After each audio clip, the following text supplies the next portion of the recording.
உயர்நீதிமன்றத்திற்கு வெடிகுண்டு மிரட்டல் விடுக்கப்பட்டிருப்பதாக தகவல் வெளியாகி இருக்கிறது. விவரங்களோடு இணைகிறார் செய்தியாளர் மதியழகன். மதியழகன், வணக்கம். இது குறித்த முழு விவரங்கள்.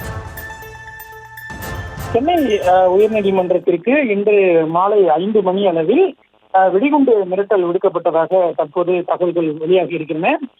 தலைமை பதிவாளர் எஸ் அல்லி அவர்களுக்கு இந்த மின்னஞ்சல் அனுப்பப்பட்டதாகவும், அந்த மின்னஞ்சலில் சென்னை உயர்நீதிமன்ற வளாகத்திற்குள் குண்டு வைக்கப்பட்டு இருப்பதாகவும் தெரிவிக்கப்பட்டு இருக்கிறது.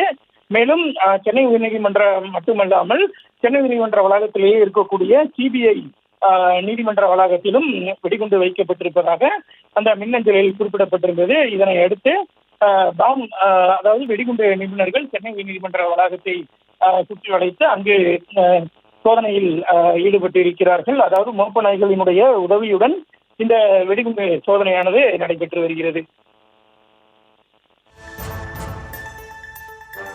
விவரங்களுக்கு நன்றி மதியழகன்.